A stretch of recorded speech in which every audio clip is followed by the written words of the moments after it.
Live. We're going over a couple topics today and giving you a feel of what we have been up to lately. We did have the Mesothelioma Race for Justice fun run planned a couple of days ago, but unfortunately, due to the extreme heat here in Chicago, we had to cancel, but we'll be rescheduling it very soon. Yesterday, we went to the Will and Grundy County Building Trades golf outing at the Wedgewood Golf Course in Plainfield, Illinois. Morella was out there with Maddie. She had a great time. A lot of good golfers, a lot of not so great golfers, but definitely perfect weather. And they were all able to hit the ball and have a great dinner. We gave away an awesome Vogelsang Law chainsaw at the end of it, and I'm sure we'll be back next year, as will all the other great union guys out there. So we look forward to seeing them and appreciate them allowing us to come to their outing. We're also looking forward to the September Mesothelioma Race for Justice.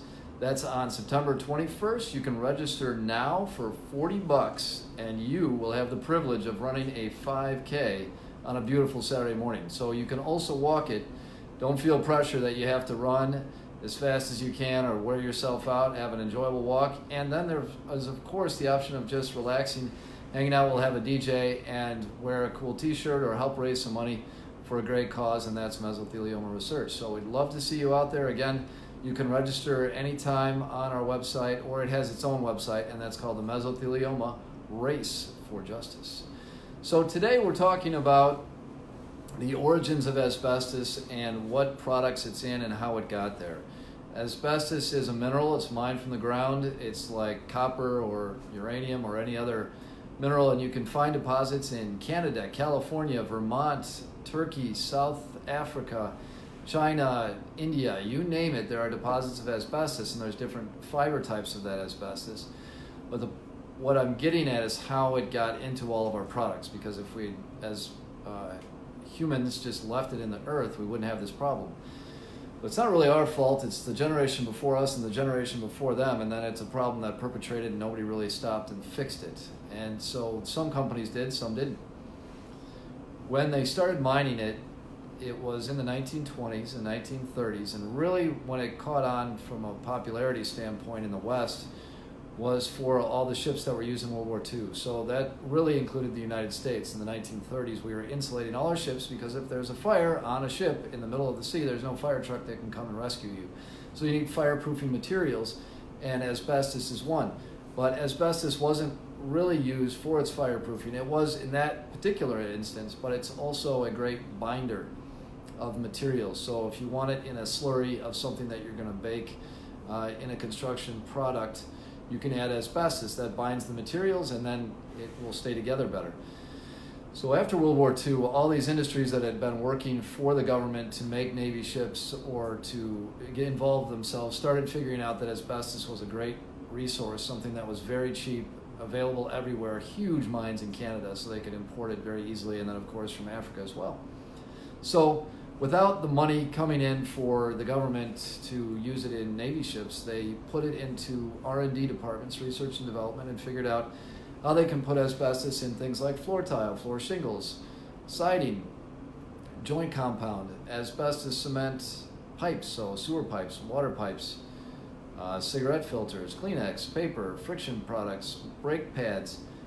The list literally goes into the thousands of products that were used. We as a law firm are still discovering spots that asbestos was used. That I've been in the industry for 20 years now, trying to find out where the asbestos was contained and where our clients who have mesothelioma were exposed. And they say, you know, this is what I did. I drilled holes in bowling balls my whole life. Well, guess what? We found out relatively recently, I would say within the last 2 years, that bowling balls contained asbestos waste from brake pads. So the bowling ball company would buy the leftover brake dust and use that to make bowling balls. So the poor guy who's drilling holes for your fingers in a bowling ball, and this still can be easily today, when they drill into that bowling ball, it's a whole room full of asbestos dust. And that's just one example of the thousands of different products that they. Another example is in New Orleans, a lot of the running tracks for the kids' schools were made with asbestos tailings left over from the asbestos process of making cement pipe or shingles or whatever. They'd say, what do we do with all this? Can we get another use out of it? Yeah, great, let's go use it for a track outside. So then you have the kids running on a track that's made with asbestos. So where does that leave us? I don't mean to scare all the viewers. Yeah, there's a lot of products that have asbestos in it. It's unlikely that you, as a regular person living your daily life, are exposed to asbestos. If you're in the trades and you're around construction, especially demolition, I would say you are at a high risk and to be on guard. Hopefully, mostly, OSHA and employers are looking out for your interests, but not always. So you do have to look out for yourself. But that's a short summary of how asbestos evolved into all these different products. Was that these guys in research and development were trying to make a buck. We're trying to save the product. We're trying to say, what can we do with this leftover dust? How can we incorporate it? And it just spread from there like wildfire until it was in all these construction products. So, there's going to be many cases to come for many years, unfortunately, and it's good to always be vigilant. And that's why we also support the ADAO. In addition to MARF, we're doing the RUN, that supports mesothelioma research.